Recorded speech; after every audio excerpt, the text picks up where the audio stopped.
We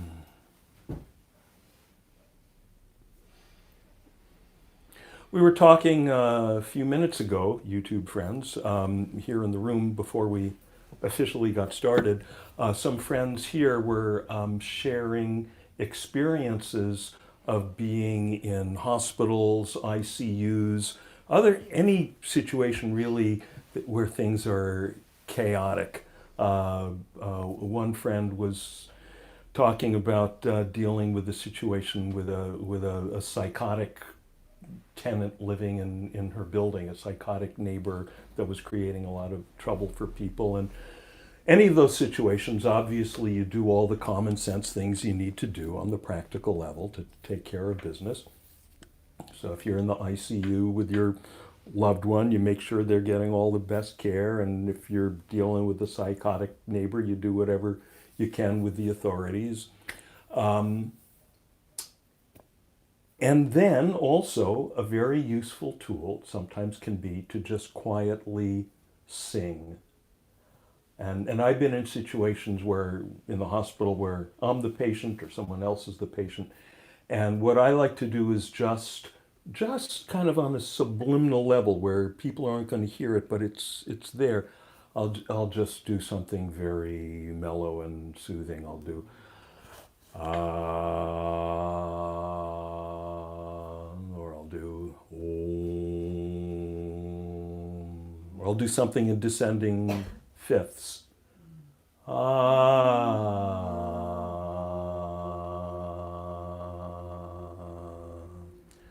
Or Beth, what were you to talk? What's the one you like to chant when you were in the ICU?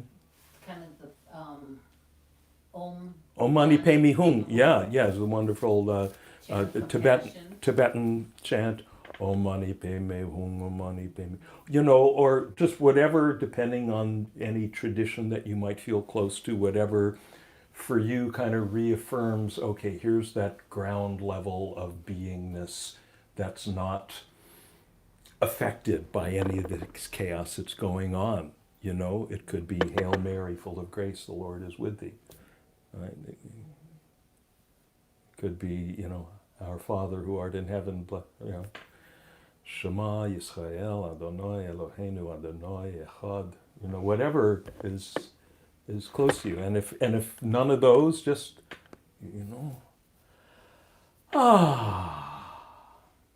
it's on that just visceral neurological level that doesn't have to be necessarily hallowed by tradition.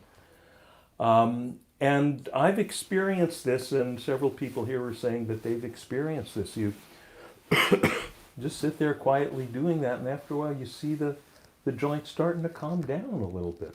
It's somehow it's a subtle thing, and it's fun to watch. It's fun, like nobody knows, no one will be the wiser.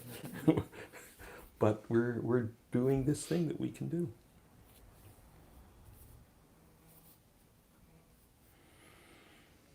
Okay, so our phones are off. If you're joining us in YouTube land for the first time, please sit comfortably. If you need to shift your position or scratch your nose or fall asleep or sneeze or hiccup or whatever at any time, that is fine. That's fine. Promise you won't go to meditation jail. Go directly, do not pass go. This is not jail, this is free parking. Yes. Okay? Is free parking straight across the board from jail? I think so. I can't remember. I hope so. That would be great. That'll be, Diagonal. yeah, diagonally, straight across the board. Yeah, it's right, free parking, the opposite of jail. Right. Yes. Perfect.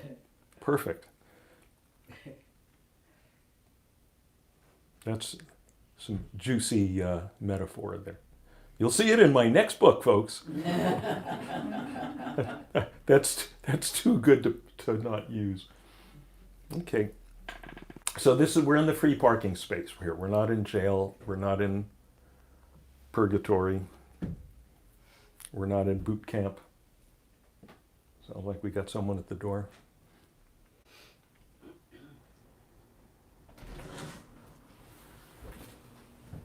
Hey there. there. How are you? How are ya? Excellent. Good. You're just in time. Grab a seat somewhere, please. If your phone's not off, Turn it off. Yeah, turn your phone off, and then we'll be good.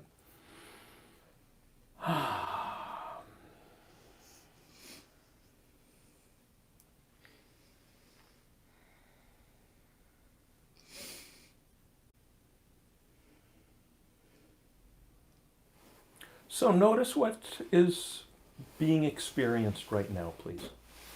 Whatever it is. Not what you think you're supposed to be experiencing, not what you'd like to be experiencing, but in the simplest thing in the world, what are you experiencing? Sometimes when I pose a question like that, we get a fancy answer, a spiritual answer. I'm experiencing serenity. I was doing a session once in New Jersey, and I start with this, asking this question all the time. What are you experiencing right now? And this lady, was her first time here, off the bat, she said, God. And I said, bullshit. She got very offended. And later I thought, God, was I a tad harsh? And she never came back. But if she was experiencing God, what did she need from me? Yeah, God bless. See ya. Take the teaching seat. Show me how to do that. So when people come up, if you're coming up with a spiritual answer or a fancy answer, it's not necessarily wrong, but it's a little squishy. It's a little hard for us to work with and be sure that we're dealing with something real, straightforward. So just in the most straightforward way, what are you experiencing right now? Just to throw out a couple of things, I'm experiencing the visual image and the sound of someone coming through the door here.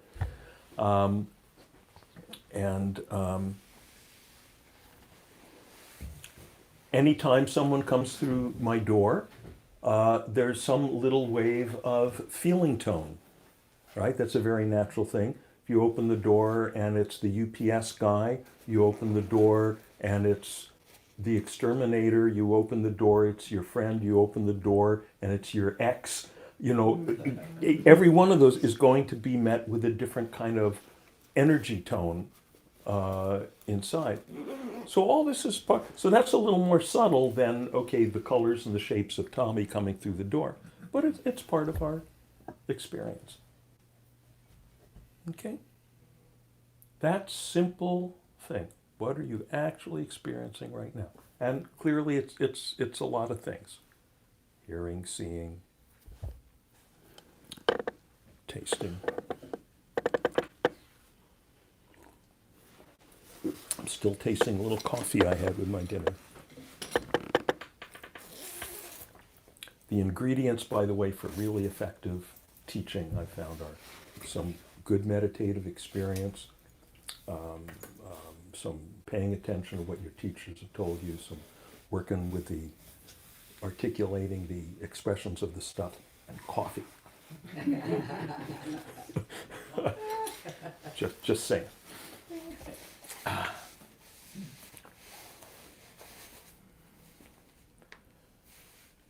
And do all the experiences you're having remain absolutely the same from moment to moment? Or do they change?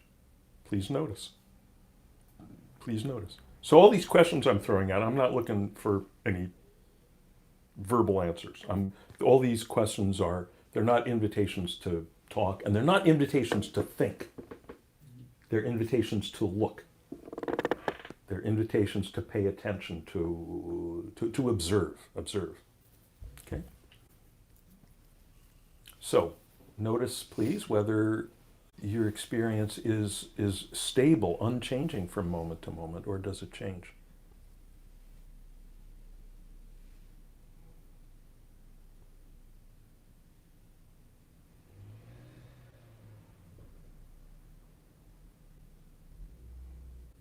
And do the experiences depend on your effort? Do you make the colors arise? Do you make the sounds arise? Do you make the thoughts arise? Can you make them go away? No. That one, that's a pretty clear no, isn't it? Yeah. Are you in charge? Are you in charge? Or are you just the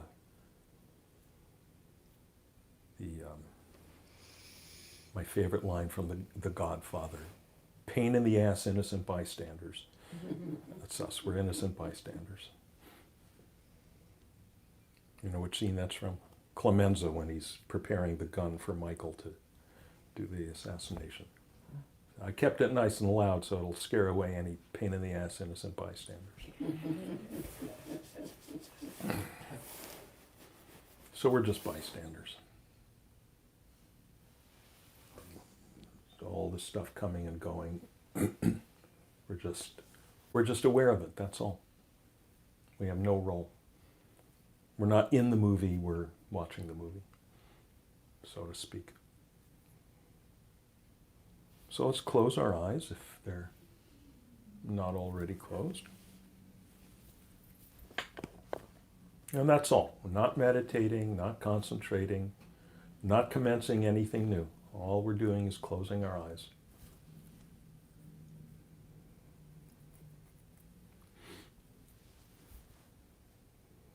And continuing to notice what's our actual experience.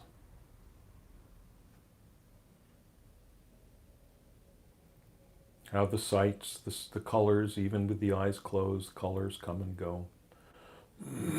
Sounds, thoughts, the feeling tone within the body subtly shifting.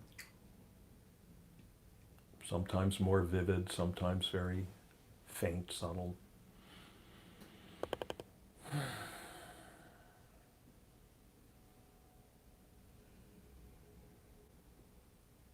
So it is what it is. It is however it is.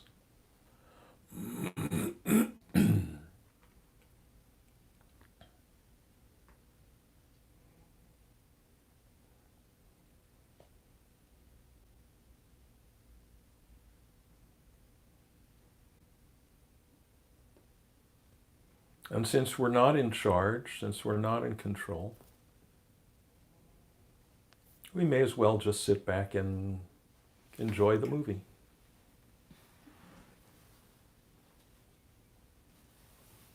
Sit back and let everything come and go as it comes and goes.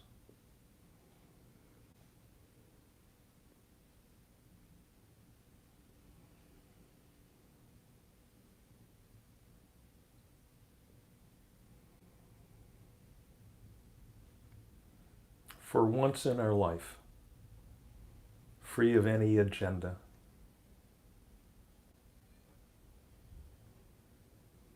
no bullet points, no PowerPoint, no point.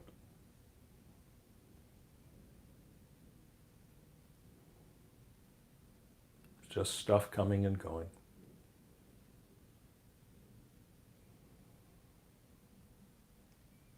It doesn't much matter what comes and what goes.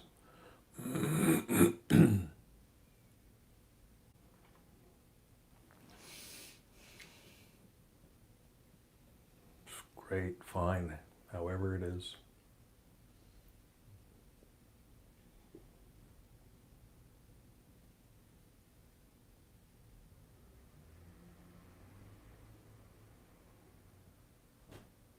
In a sense, we could say there's just two things going on. There's all the stuff we're aware of, all the phenomena, the changing sensations, experiences that we're aware of. And there's the awareness, this witnessing.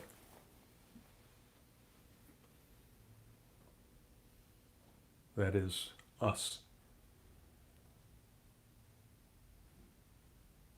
There's the movie, and there's the We could say the watcher, the moviegoer, the observer.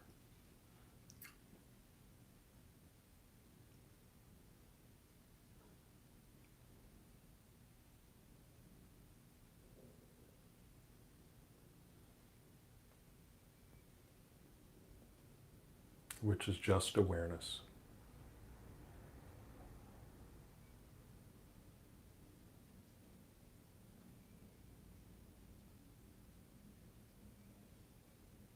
So whatever's there, just rest aware. That's simple.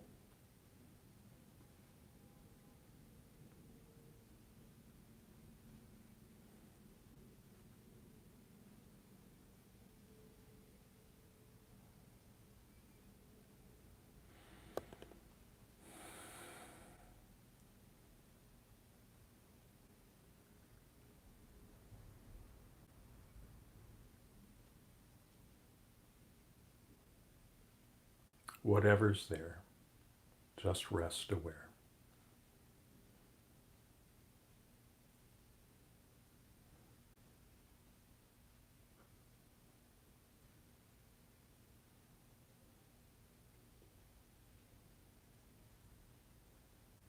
So it doesn't matter whether the sounds that come and go are cars or trucks or bicycles. In the same way, it doesn't matter whether the thoughts that come and go are peaceful, noble thoughts or annoying, dumb thoughts. Doesn't matter whether the feelings that come and go are tranquil or agitated. It's all just part of the show.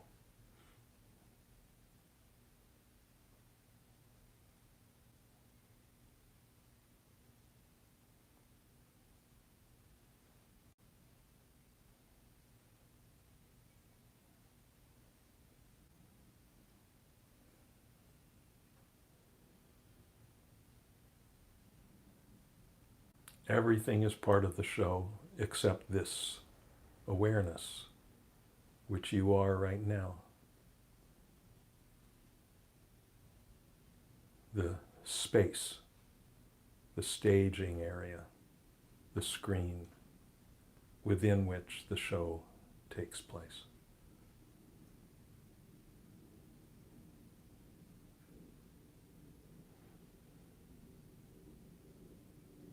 So nothing to do but remain as that space, rest as that space that we call awareness.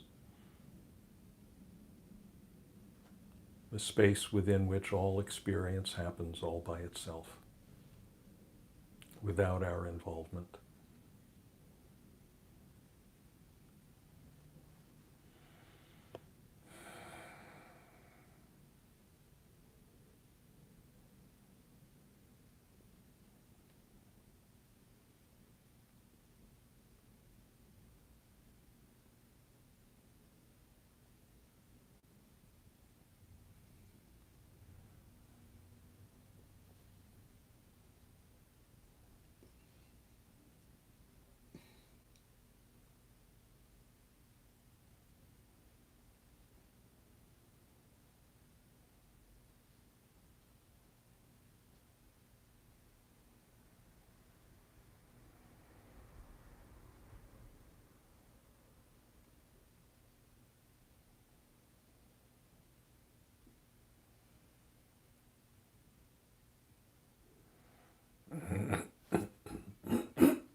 not trying to concentrate, not trying to push anything away, not trying to feel anything special.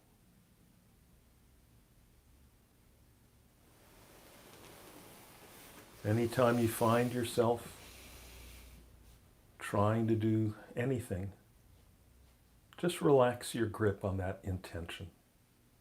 It's really just another thought, like any other thought.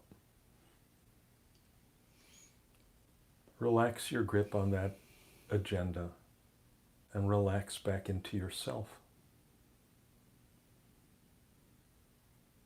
Yourself, which is open, empty awareness, like open space, with room for everything, with no preferences.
And as always,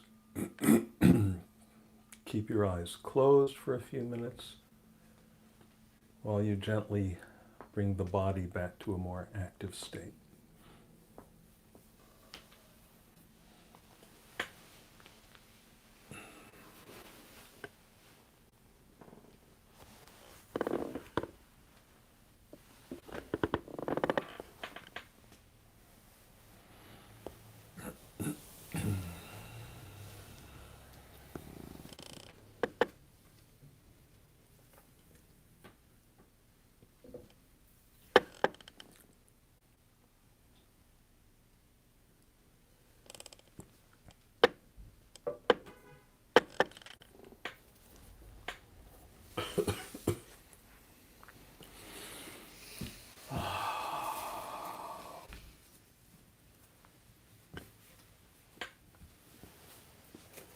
Shift around a little, stretch.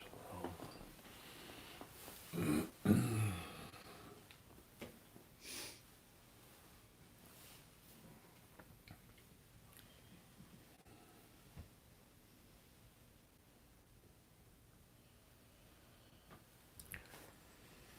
when the body feels ready, you can slowly open the eyes.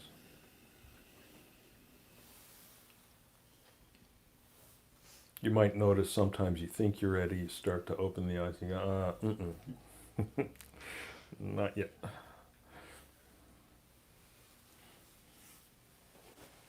So we're in no hurry.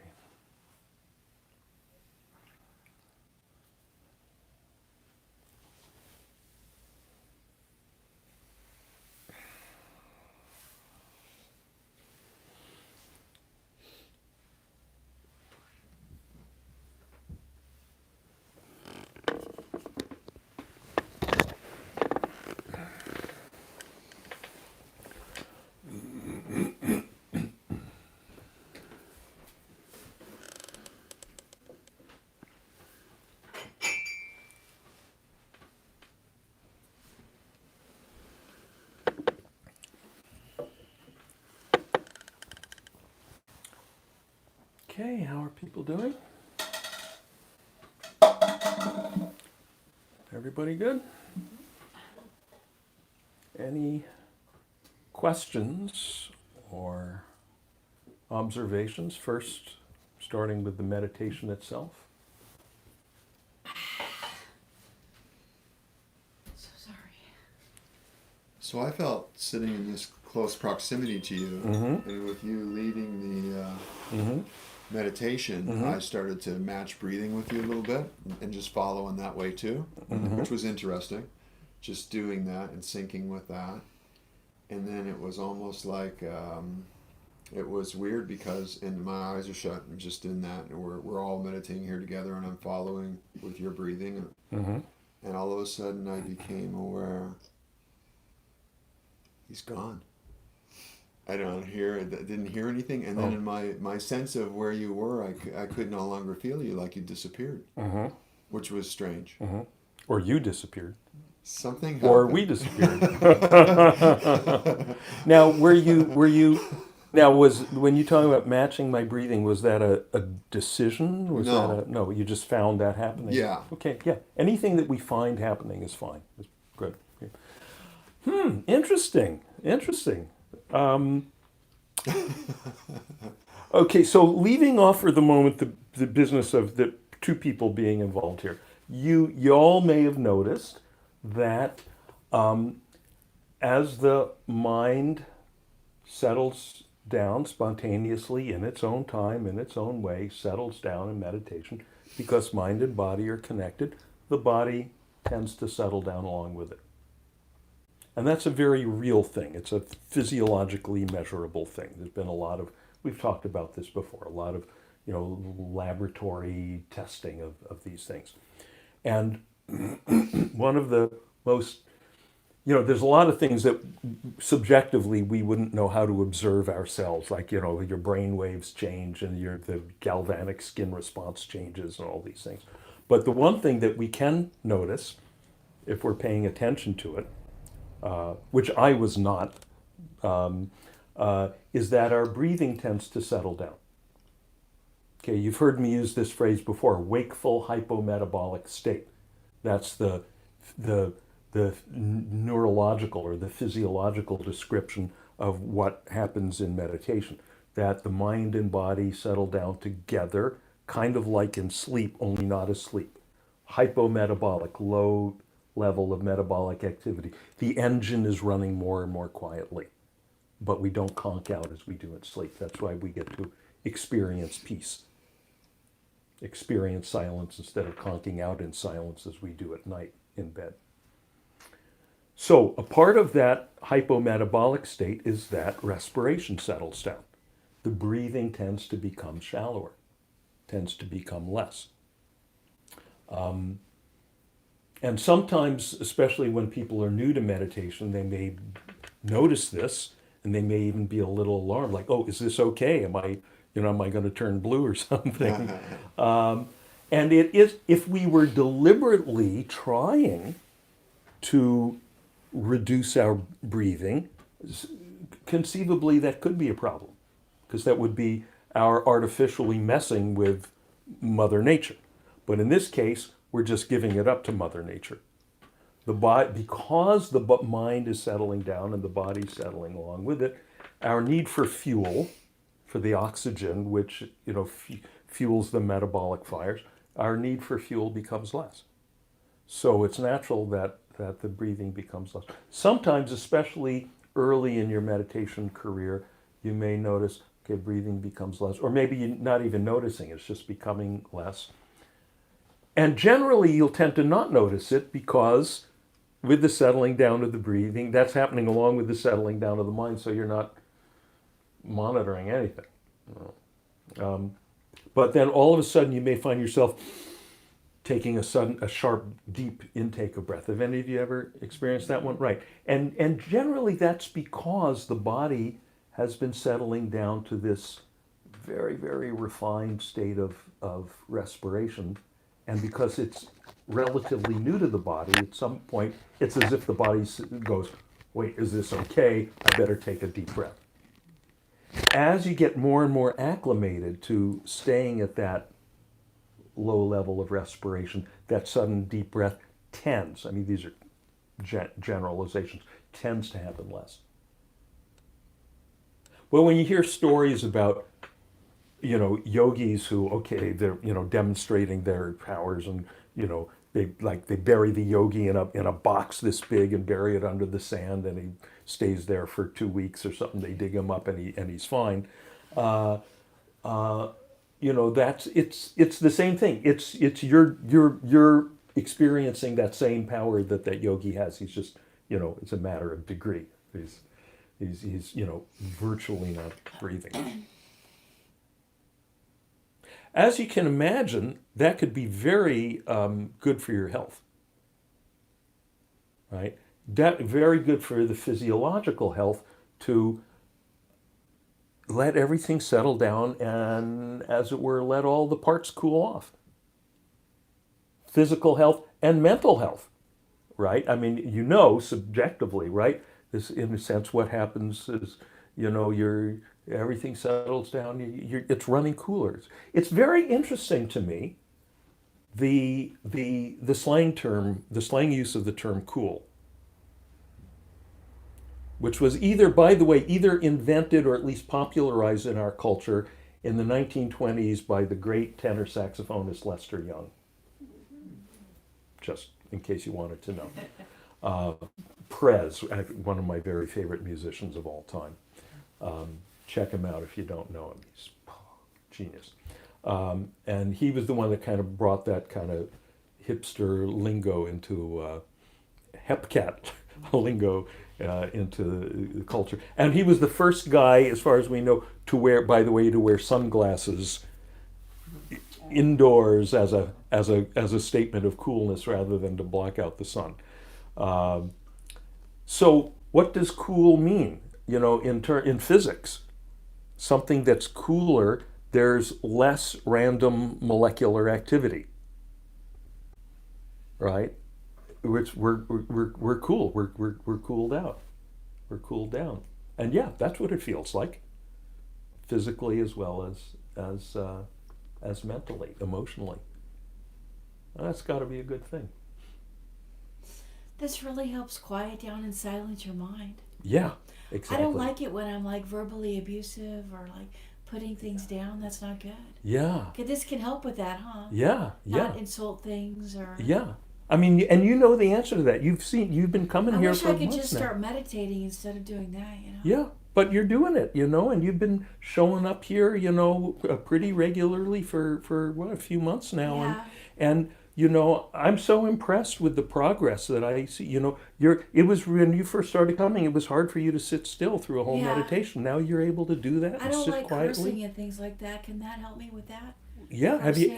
have you been finding that you're less I think caught if up I in can that? remind myself, like, to just Yeah. meditate instead of like Yeah. do that. Yeah, and you know, even if you can just sit down and you know, meditate. Usually, what I recommend to people is find a time to meditate every day, and then you'll find that throughout the day, there's less of a tendency to get caught up in stuff, to get caught up in the urge, you know, to, you know, whatever it is, to curse at people or to be caught up in negative thinking. I and don't so curse forth. at people. It's Yeah. just under my breath, but Mhm. still, you know, Right? Yeah. it's never directly at anyone. Yeah. She It's does just, a hypothetical. I just Right. like I'm in the corner by myself doing it. Yeah. Yeah. But still, that's like people Right. still can feel that vibe of it, you know. Yeah, but sure better than doing it at them. Yeah. Yeah, I Yeah. don't do it at them. Good. But do you find She yourself? doesn't even know they're there. Do you find yourself in the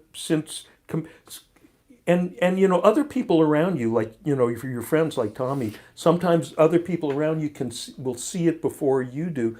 But I have a feeling you're at least a little bit less caught up in that than you used to be. Do you see any of that?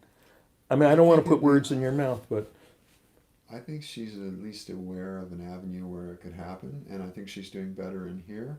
yeah. And I think that though a daily practice of meditation would probably Yeah. be the next step. Yeah, daily practice is really where it happens. If you really want to see that happen, you know, think of a time every day, just like brushing your teeth, where you can sit down for a little bit like this, 10 minutes, 15 minutes. And don't forget that if you go to my website, there's, or my YouTube channel, there's stuff where audio tracks and videos where I'm walking you through this. I mean, this session right now, this is going up on YouTube. They're all on there for like the last 4 or 5 months. So, you know, you may find it helpful to just, you know, have me walking you through the meditation on your computer or on your phone. Yeah, because I don't want to be crazy or mentally ill. Yeah. Yeah, It's nobody not, likes it. no, nobody likes it. People see you like that and they're like, they don't like you. You know? Yeah. And you know, we're all in that boat. Really, it's a matter of degree. It's a matter of degree. You know, you might have a little bit more of that going on than some of us, but it's the same thing. It's the same stuff that we deal with. And I'm very inspired by the way you keep showing up here and Yeah. dealing with this in a very We have your sincere way. books. Yeah. Yeah, it's great. Good. What else? What else? You were talking about the breath. I'm sorry. Just want to say about the synchronizing with the other person. As you were entering, I felt like it was quite profound you were doing it, and Yeah. that just led me, like, because you're the leader, Yeah. and so I just followed along with it, and it feels good. But then it was like all of a sudden I was following you, and then you went like a submarine going to silent mode. Yeah.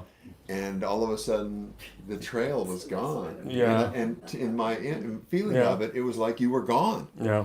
And I just was wondering where you went. Yeah. I don't know. And of course, if you hadn't told me this, I would know nothing about what was going on with my breath because I'm just not paying attention. But you to do it. this a lot. And Yeah. You've been doing it a long time. Yeah. So when you drop into it, I mean, Yeah. those first breaths, you're kind of get moving into it. But once you Right. move into it, Yeah. I mean, you really go. Yeah. Okay, I'll take your word for it. Yeah. I don't know. I'm gone because I'm gone. I guess. But you I don't know if that's the right word, but something yeah. happens. And Yeah. so, and it was more Gone from here, present here. But all my senses sensed that you had gone somewhere. Mm-hmm. Yeah. So. Just here, just awareness, just being. Mm-hmm. You know, another, I think, point that brings up is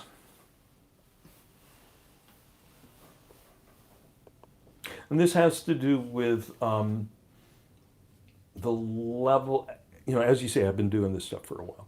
And this has to do with the level of experience and understanding of people that sometimes wind up leading meditations. Their level of experience and understanding, or the lack thereof. Okay. I was at a place around here 1 or 2 years ago where I was going to be doing some guest teaching, and I went there I think a few days before, and I was experiencing a young teacher leading the meditation there to kind of see what the scene was there.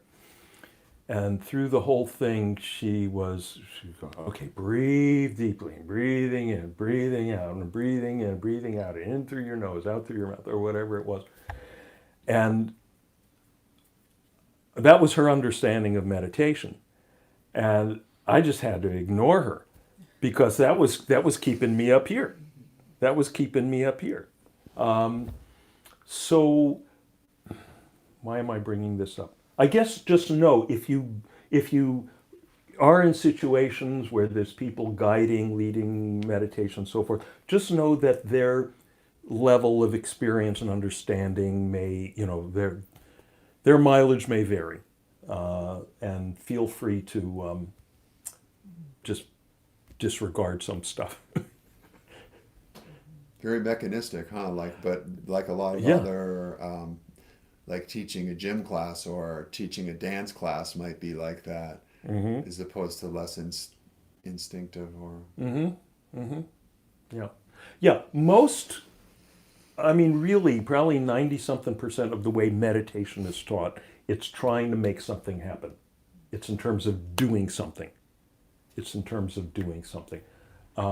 It's really pretty rare finding people who really, you know, have some clarity in the fact that meditation, in its truest sense, is not doing, it's being. Rupert Spira says it very beautifully. He says, meditation is not what you do, it's what you are. The separate self is not what you are, it's what you do. That opens up a whole other kettle of fish. Is that also what Sartre was talking about in his big book that a lot of philosophers have a hard time even figuring out what the hell he's talking about? Yeah, I haven't read enough Sartre to comment on that. Except someone Something on being in nothingness. someone sent me the other day an old Saturday Night Live skit. It was John Belushi and Dan Aykroyd as Sartsky and Hutch. and Aykroyd was Sartsky in a beret and a pipe and a phony French accent. C'est l'absurde. How do you get to be so funny? Some people, like, is that just natural, or Yeah. they develop that? Or? You know what?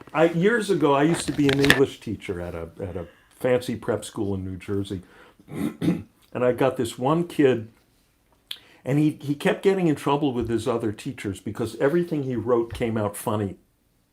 You know, he'd be writing a history paper about, you know, the Second World War or something, and it would come out funny, and he kept getting in trouble. It was inappropriate. So I got him in the 10th grade, and he, you know, turned in his first paper, and it was about, I don't know, probably a separate piece or something, and he was apologizing because it was funny. And I said, no, this is you. Be funny, be funnier, keep doing this.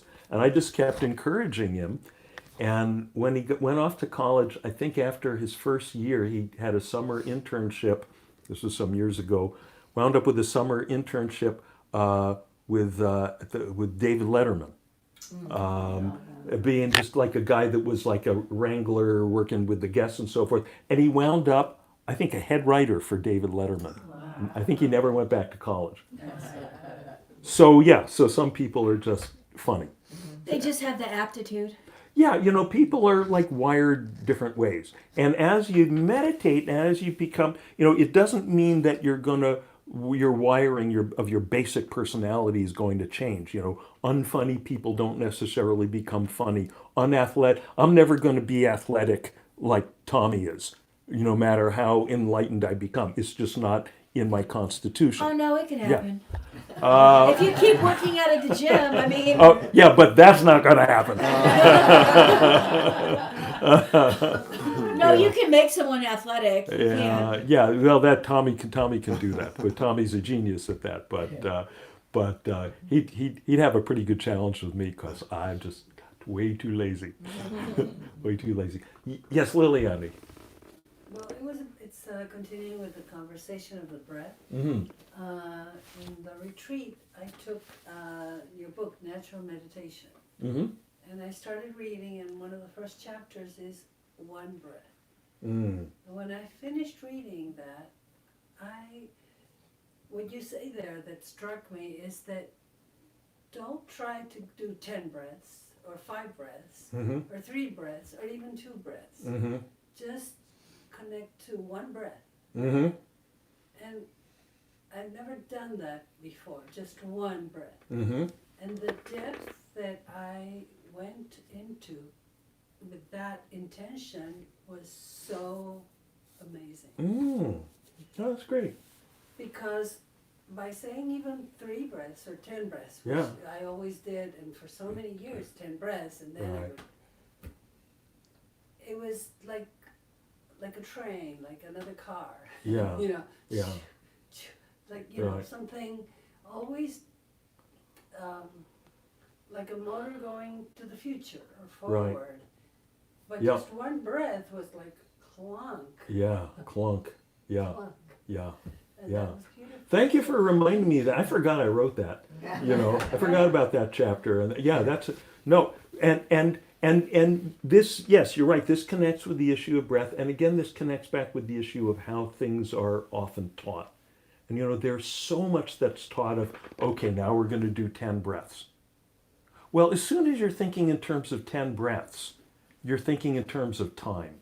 Right. And as soon as you're thinking in terms of time, you are leaving the present experience, Exactly. because all experience is in the present.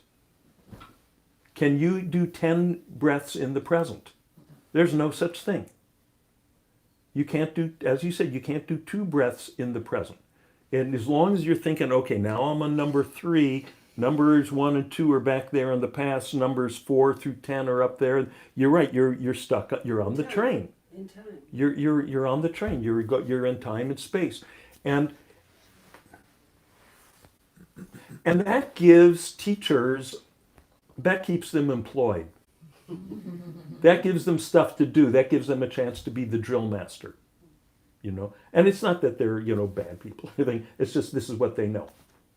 This is what they know. So all you can do in the present is one breath. You can't even do one breath in the present, because one breath consists of breathing in and breathing out, right? So you can only be breathing. You can't even do the inhale in the present. You can only do this moment of the in-breath, this moment of the in-breath, this moment, right?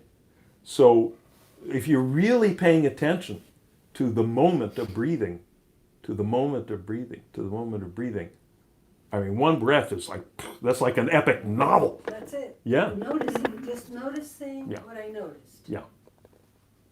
The natural, it was natural to Yeah. drop so deep, just like plunk. Right. down. Right. Yeah. And what I wind up saying in that chapter, as I dimly recall, is so, just do that, really paying attention to the breathing, the breathing, and the Notice. breathing. And at a certain point, you can't breathe in anymore. Now you're breathing out, breathing out, breathing. And then when you get, that's it. Then you're done. One breath. Now, after that, you might feel, that was nice, as you say, clunk. Maybe I'll breathe one breath. I was about to say another breath, but see, even to say another breath, another with relation to what? The past breath, where is that? That has no reality now. So just one breath. And then if you feel like it, one breath. If you feel like it, one breath. Yeah. Yeah, that's good stuff. Good. Good. What else? I noticed that listening to the silence is a very effective way for me to quieten my mind. Mm-hmm. And it's very pleasant to. Yep. Yeah, listen to the sign. And let me just suggest one little tweak in the way you just said that. You said listening to the silence is a nice way to quiet my mind. Just to be very clear, listening to the silence is a nice way to allow the mind to settle by itself into the silence. Right? We just want to be, I just like to be so clear about the language that it's not us quieting the mind. Because the moment we start trying to quiet the mind, now we're getting busy, and that itself is unquiet. And we're not even, for that matter, it's nice, it's pleasant, as you say, when the mind becomes quiet, but we're not even seeking that. We're not looking for that as a result. All we're doing, because then it's kind of like, okay, going to 10 breaths. It's looking for a result in the future, even the future 5 seconds from now. The reason that happens is you're, as you say, listening to the silence, or we could just say resting as awareness. Silence, the awareness, same thing. Awareness is the only thing that's silent. Everything else is some motion, some friction, some color, some activity, some phenomenon, some wave activity, whether it's the light waves making color, or waves in the air, waves of alternately dense and rarefied air making sound, or the wood texture, all that wave activity. Then there's the wavelessness, the silence, the awareness, which is aware of all the waves, the beingness. So we can say, listen to the silence. It's a very beautiful, simple, poetic way of saying it, rest in beingness. Rest is the awareness. And then whatever happens, happens.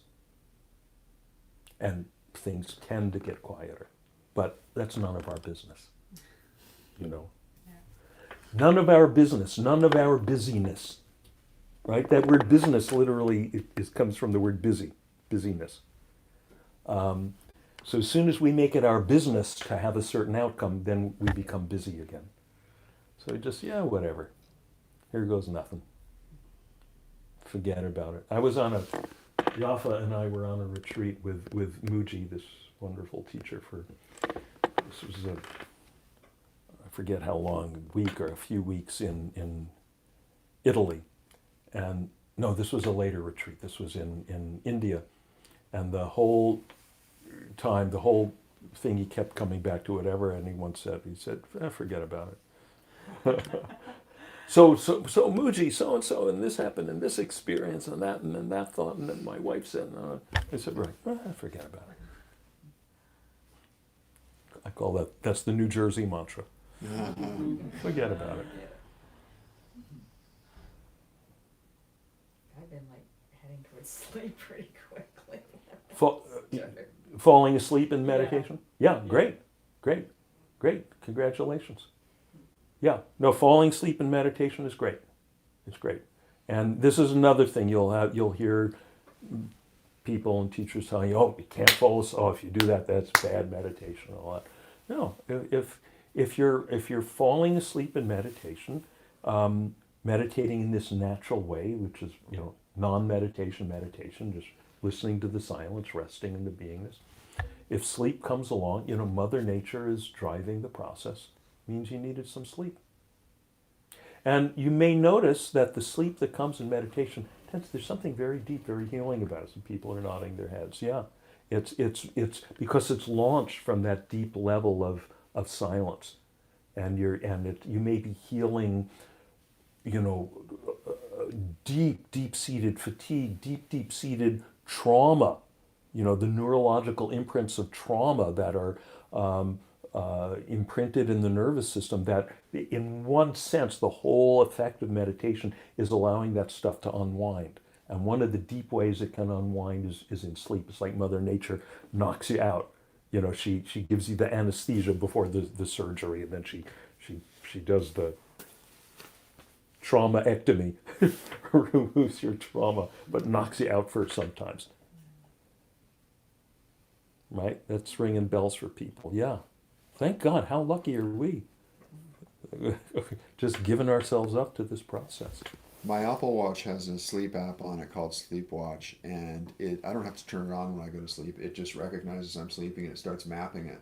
And, different things like what your heart rate is, what the lowest it goes to, and what the average is, how much of your sleep you're not moving in, how deep it is. But I've never, if I meditate to start to sleep at nighttime, at bedtime, it picks that up. But just meditating itself, I've never tricked it to think I was sleeping. Interesting. Interesting. Yeah. Yeah. Yeah. How can you stop talking? Tom's tired of hearing me talking. Can you meditate to stop talking? Yeah, well, How can you just shut up? yeah. And she's not talking about talking to me. She's talking about ruminating about issues from trauma or something from the past or hypothetical ruminations. Right. That she... You mean within yourself, like mentally, like that she self-talk? gives voice to. Yeah, yeah.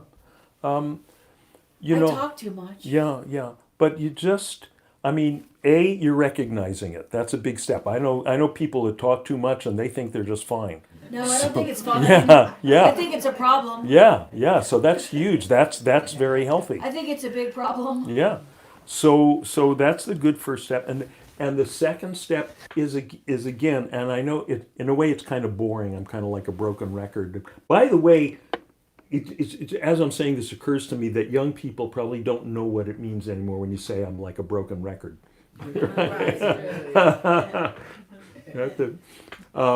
But I'm like a broken record here. I keep saying, just sit down and meditate every day.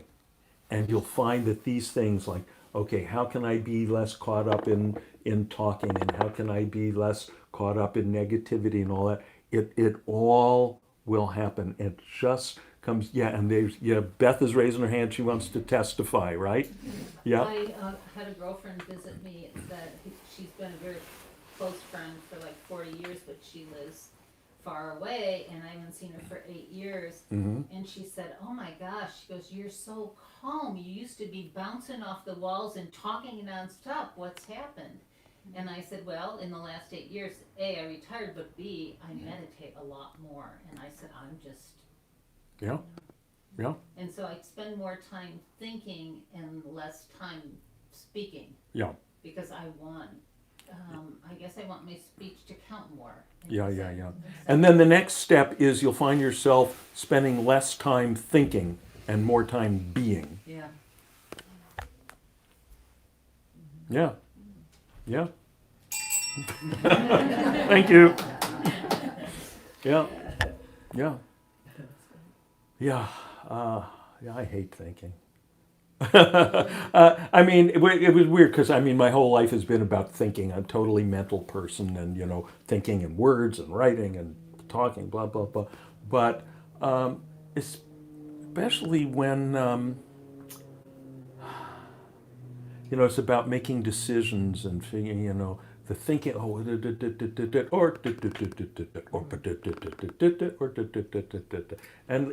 and it's and I'm finding that it's less and less like that, and it's more just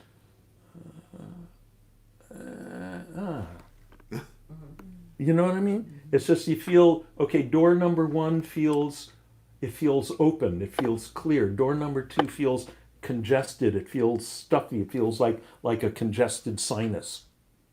Door number 1 feels like an open sinus, so you take a clear sinus. Does that ring bells for people? It's a subtle thing, but it more and more that's how my life goes. In 2010, I was still living in New Jersey. I'd been there for 33 years. I had what I knew was the best job I would ever have, teaching at this prep school where I'd been there forever. I was at the top of the pay scale. No one ever bothered me about what I was teaching in the classroom. I was running meditation programs there as well as teaching English. I had a couple of meditation groups in the adult community in New Jersey, one in the prison. I had friends. My house was paid off. You know, everything was great. My first wife had died a few years before. She died in 2004. And then Yaffa and I met on a meditation retreat, on a silent retreat. That'll show up in someone's romantic comedy. There's a meet cute that hasn't been done yet. We meet on the silent meditation retreat. And in 2006, and then by 2010, we were going, okay, we got to be together. This cross-country romance thing is getting old. Because she was living out actually 3 blocks from here. And this story is going somewhere. So, you know, realize, okay, this is what I want to do. But I remember sitting down trying to figure it out. And literally on the back of an envelope, okay, this is how much money I'm making now. This is what, you know, okay, well, the house is paid off. This is what I'm paying here. This is how much, you know, I've been offered for a job out in LA. But, you know, and like figuring out my future, figuring out whether to move, change my life, be with this woman. It was so stupid. I mean, in a way, okay, it's practical. You got to do that and all that. But it was so stupid because it was clear I was going to do that. That was door number 1. That was the clear door. And then everything else would, you know, work out somehow. And it did. You know, so it just gets less and less of that, all that back of the envelope calculate, you know, which is really, you know, the mental, the calculating, and more just the, is it, you know, there's a great famous story about Einstein.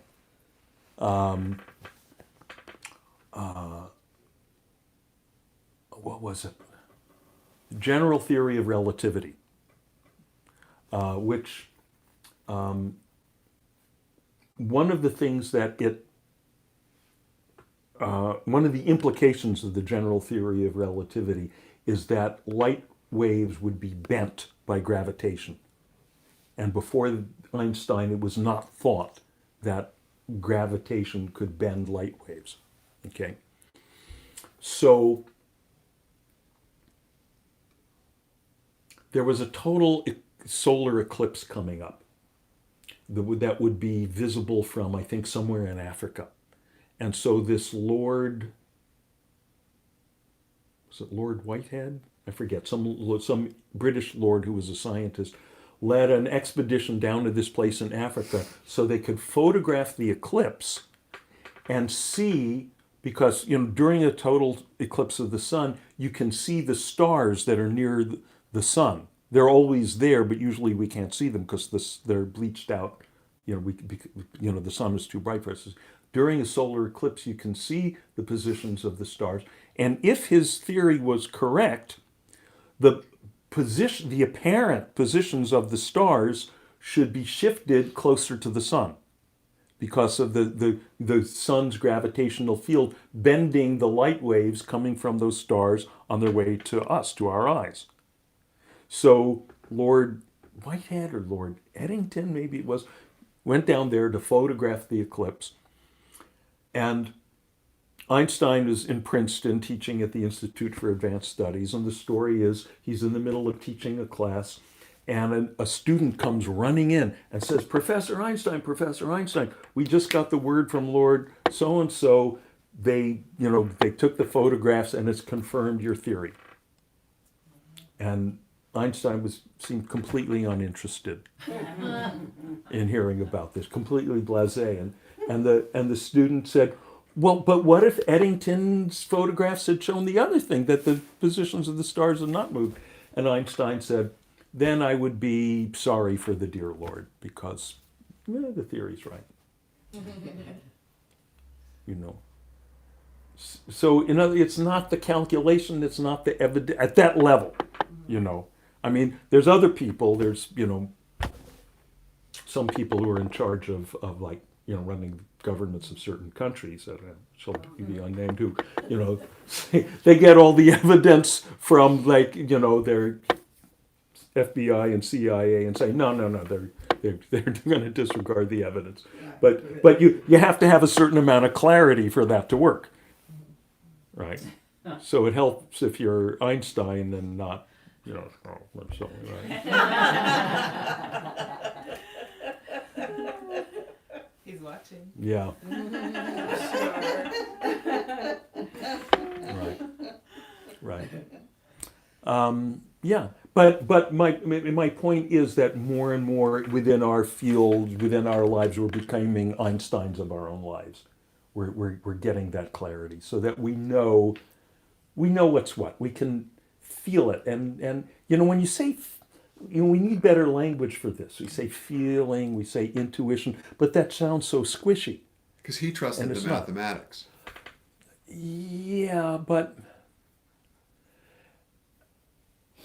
my sense of it is that it was more than the mathematics. My understanding is Einstein was not good at math, from what I've read. As an elite physicist. Yeah, he was kind. At that elite level of anything, it's we have to use this word. It's intuitive. It's you know where an elite athlete. It's like Wayne Gretzky. The great hockey player. He knew where the puck was going to go. And people said that Gretzky, he's got this incredible peripheral vision. He can see the whole, everything. And he actually was tested by doctors to see if he had super eyes. And his vision was just regular. It's vision in a sense, but not the physical eyes. It's this thing. Yeah. It's awareness. It's awareness. I want to play hockey. It looks like I want to play fun. soccer or do something. Yeah. Not just waste your life away, Yeah. All that stuff looks like fun. Looks Well, like we're fun. going slightly abroad of the subject. He also had tremendous bilateral symmetry. Gretzky? Yeah. Yeah. Meaning like left hand, right hand? Yeah, everything was very symmetrical in terms of some people get injured and then they're more developed on one, or most people have some bias. Right. He had tremendous bilateral symmetry, which probably helps with balance and reaction, and there's some benefit to it. Right. There's all these. They try to figure out why is this person so much better than everybody else. Yeah. What's the magic sauce? There's a book by Malcolm Gladwell called Outliers. Any of you read this? And he starts off by talking about the Canada youth hockey, which is totally based on merit. You can't get into the Canadians take hockey very seriously. So you can't get into the upper echelons of youth hockey by who you know. You got to be a really top player. And someone was looking at their roles and realized 90-something% of the players were all, their birthdays were between, between March and July or something like that. Like mathematically, it was completely improbable that almost all these top hockey players, their birthdays were within these few couple of months. And what they realized was it's because every year there's a cutoff. When you start school, when you go into kindergarten, there's the cutoff. If you're born up through whatever it is, October, you go into the one class, and if you're in November, you go into the next class. And the result is that people with certain birthdays are going to be anywhere up to like 11 months younger than other people. And that means that the people at the leading edge of that, the oldest ones in each year, the oldest ones in each cohort, in kindergarten, first grade, second grade, third grade, are going to be bigger, stronger, more developed than their younger for their class colleagues. And that little bit or a lot of difference, it means that they're going to tend to be better and stronger out on the field when they start playing these sports. And then it's very natural, you know how these things go. The coach is going to tend to give them more attention. and put them in the game more. That means they're going to develop more, and the rest is history. That's been borne out developmentally in other areas as well, Other areas. because of when you start school and your aptitude developmentally to absorb certain things. So academically, Yeah, it and works out the changed same way. School admissions in some schools because of that. Or some mothers were just holding their kids back a year if they were in those Right, right. younger age Especially group. boys. Yeah. Especially boys, because they tend to be developmentally behind the girls, especially And academically. certain like reading skills. Yeah, yeah. Actually, my son, I have a son who's like 40 something now, but when he started school in New Jersey, we held him back a year, and he's always said it was the best thing. He was so grateful. Also, he was the first of his friends to start driving, and it made him very popular. Yeah. Good. Okay. Anything else? So we'll be doing this again in 2 weeks. What's coming up? Oh, I wanted to mention something. I got an email about this the other day from someone who'd been on the retreat. A retreat on February 10th. I said something, so the couple of you who were on the retreat and who are here, if you're watching this at home, I said something, and right at the end, and later after people left, Yafa said, you were unclear about that. That would be, and I said, no, I was clear, it's fine. And then I got this email, and I realized, no, Yafa was right, I was totally wrong, I was totally unclear about this thing. So I want to clear this thing up. I said this thing, someone sitting there, it was Yeshe, was talking about having this very nice, deep, clear meditation, just silence, just gone. And I said something about, oh yeah, that's nice, that's great, that has its significance. And you feel blissful, and you feel silent, all that, that's great, God bless. And I said, but the really significant thing is you're going to wake up tomorrow morning, or the next morning, and you're going to feel grumpy. And you're going to say, shit, all that nice bliss and silence that I got from the retreat is gone. I'm back to square one again. And I said, and that's the moment where you have the choice. That's like the moment where we find out if you're a real practitioner or if you're just fooling around. That's the moment where you go, I'm back to square one. Or where you can say, okay, grouchiness is being experienced. What is that experience? Oh, it's these sensations. Where are they taking place? What is that? Oh, that's something I'm aware of. Am I the grouchiness? Or am I the awareness that's aware of the grouchiness? Right? And I said something along the line, you'll remember this, said something along the lines of, so that moment is a gift. That moment is grace. And in a sense, it's a deeper grace, a more important grace than having the nice, deep, silent, blissful meditation. So bliss is grace, grouchiness is grace, if we use it. Right, if we use it. The part where I was unclear, and I realized this when I got this email a couple of days ago, was the way I said it, it sounded like, okay, because of this retreat, you're going to go home and it's going to cause you to feel grumpy. That's not what I meant. What I meant was just regular, normal garden variety grumpiness that happens to us all from time to time. The next time it comes up, just because it comes up doesn't mean you're not waking up. It means this is a real chance to wake up. Okay, so sorry for sowing confusion once again. And thank you for that wonderful day. It really was great. And my practice was I walked in after a lovely day of silence and opened the front door, and I was hoping to get, welcome home. I got, why do you even go to those things? Yeah, oh, he's the grumpy one. That's what he Yeah. What happened is in my awareness, I was feeling so good. Normally I would have just reacted with something sarcastic or bitchy. Instead, I went, oh, I said, I do these because it helps me communicate better with you and be more aware of what's going on in your life. And it just threw him way off. That was feisty. Right. And so it really Yeah. helped me Yeah. immediately Yeah.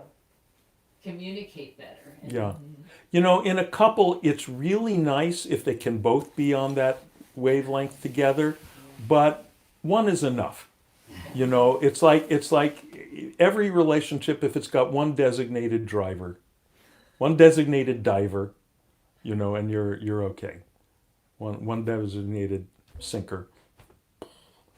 That's enough. That's enough to make things pretty okay. You know, in Tibetan tradition, and particularly in the Dzogchen teachings, which you're familiar with, and Yafa and I, actually the retreat where we met was a Dzogchen retreat. So you're probably familiar with this. You'll be sitting there with the Lama, and he's leading the meditation, or she's leading the meditation, and everything's very nice and still. You're just marinating in that silent bliss. And then the Lama goes, PET! laugh. Right? Spelled P-H-A-T. PET. And